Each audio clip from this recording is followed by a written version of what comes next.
Okay, here we are back in the garage again. Know if it's leave stuff alone. It's been a little bit.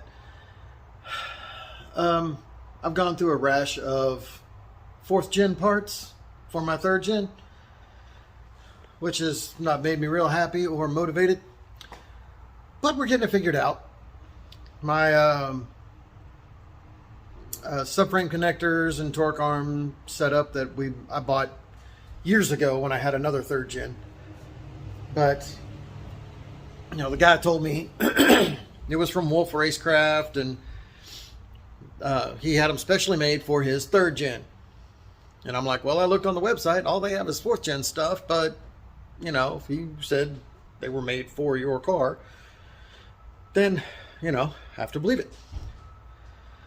And so come to find out, I put them up under the car.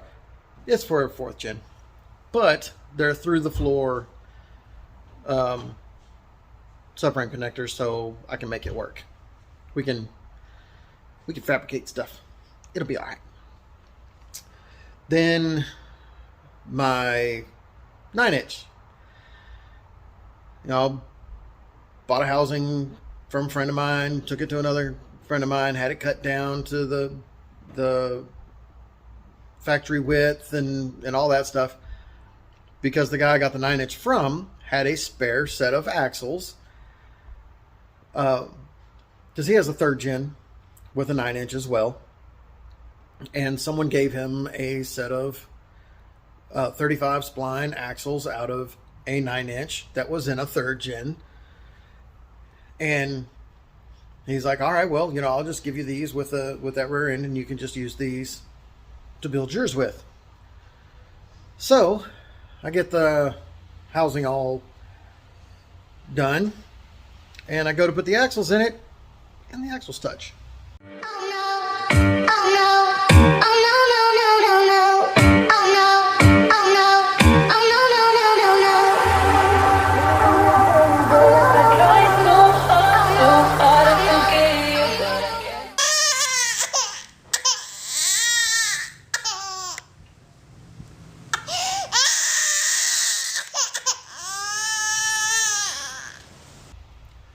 So, did some measuring, some figuring and stuff, and come to find out the axles are the width for a 4th gen. So even though this rear end was in a 3rd gen, it's from a 4th gen.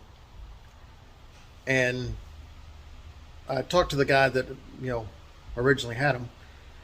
He said he pulled it out to narrow his rear end so he could fit a regular size wheel under it. Which means the rear end was too wide because it was a 4th gen rear end in a 3rd gen car. So, whatever. So, I talked to Strange, and they told me what to do. Basically just, you can cut the end of the axles down as long as you still have at least 1 inch of spline engagement in the spool, you're fine. So I'm like, all right. And, the splines are like 3 inches long on each axle. So the short axle, I don't have to cut it all. The long axle, I'm going to cut like 1 inch off of it. And that should give me a 1/4 inch of gap between the axles in the housing. And if that all works out, then that's what we're going to do.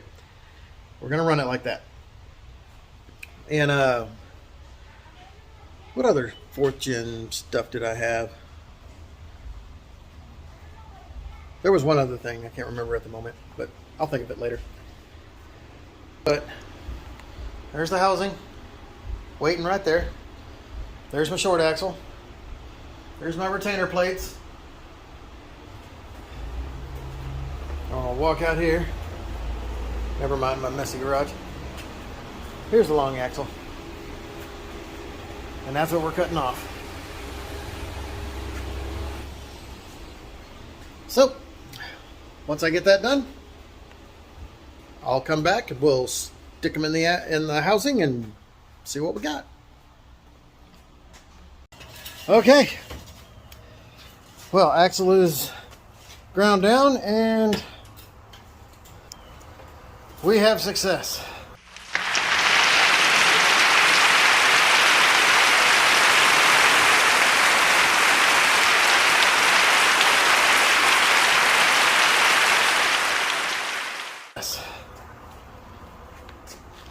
We're all the way in.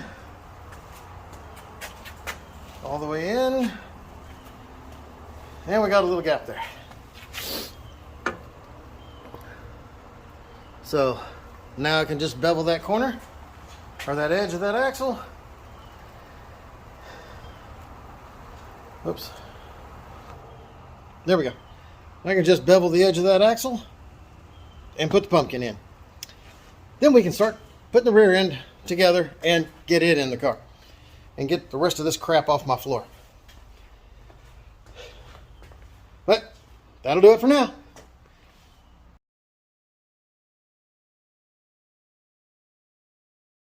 Say, what the hell is going on here?